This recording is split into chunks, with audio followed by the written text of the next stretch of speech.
کو چې د مسلمان نه بعد ټول جهان د انسانانو ته پوسولي کیږي وسرایا د شو خبره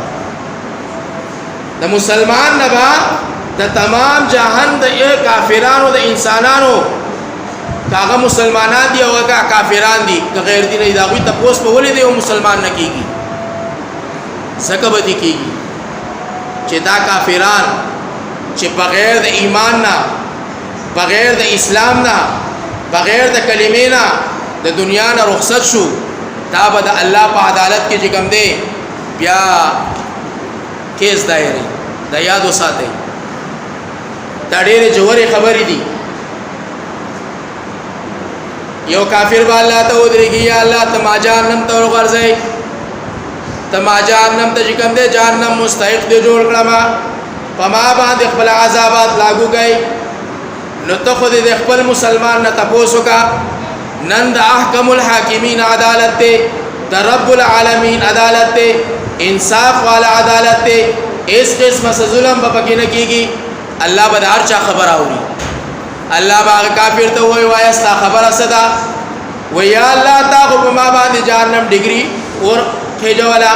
د جهنم مستحق دکړما د دنیا نه چې کم نه د کفر په حالت کې راغلی ما دومره زندگی میں چې کم نه په دنیا کې تیر کړی دا لیکن ته د مسلمان نه تاسو کې چې تا چاله کلمه ور کړی وا تا چاله قران ور کړیو تا چاله دعوت لار ور کړیو تا چاله د دین ال اسلام لار ور کړیو صراط مستقیم دی ول ور کړیو د نبی مهنت دی ول ور کړیو د انبیاء او مشن دی ول ور کړیو ما د دې مسلمان کور ته دی او ستن نواق دی او لوی لپټاپ ورته یې کسور ته وي دیو لپټاپ انټرنیټ او دغه پوری چې کوم دې شوزونه د کور ته رسولې دي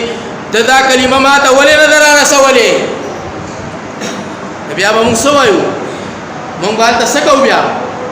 د دې جواب څه دی الله ته به موږ څه جواب ورکو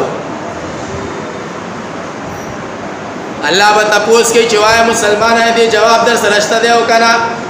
خړسترګي مم نیولې بیا سر بم کته کړي یا الله ما سره روز په ټوله اوس په نیټ کې لګیا و ټوله ورځ په موبایل کې لګیا و ټوله ورځ به کوم دې ټوله شپه ما خو دې طرف ته ما ویش تبلیغیان پوه شو کار پوه شو مولیان پوه شو کار پوه شو زما خو به کې صحیح سنشتا ها ستا به کې صحیح نشتا ته د سره کې جهنم ته ور گزار کړي دا کوئی صحیح نشتا د په جنت کې می سنشتا زما عزت مند دې خبر نه ويریږي نن خپل لار برابر کړي الله طرف ته رجوع کړي الله کوم دې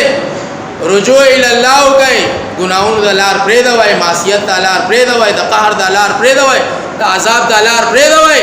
الله طرف ته رجوع کوي د الله دین چې کوم دی په مضبوطیا سره چې کوم دی ونی سي په خپل پاغه باندې ژوندۍ تیر کوي زده کوي او نور خلکو دم چې کوم دی دا دین اور سوي دا زموږ استاد په ذمہ باندې څنګه لا اله الا الله زموږ استاد په ذمہ ده څنګه پنځه منځونه کول زموږ استاد په ذمہ دي څنګه د اولاد پرورش زموږ استاد په ذمہ ده د اولاد پر رزق ګټل زموږ استاد په ذمہ ده نو کری کوم دی زموږ استاد په ذمہ ده او دارنګه چې کوم دی په دنیا کې ژوندۍ تیرول زموږ استاد په ذمہواری ده دغه شانته د الله دعوت چې کوم دی دا زموږ استاد په ذمہواری ده د دینه سبق دوش کېدل ندی پکار دا یې رول ندی پکار دا شاته غرزول ندی پکار دا پر خودل ندی پکار د دې په تفوس کېږي زما عزت مند او د هر بشر نه بکیږي د هر انسان نه بکیږي د هر کلمه گو مسلمان نه بکیږي ته پانا و من تبانی کې داخلي انا و من تبانی کې رسول الله صلی الله تعالی علیه وسلم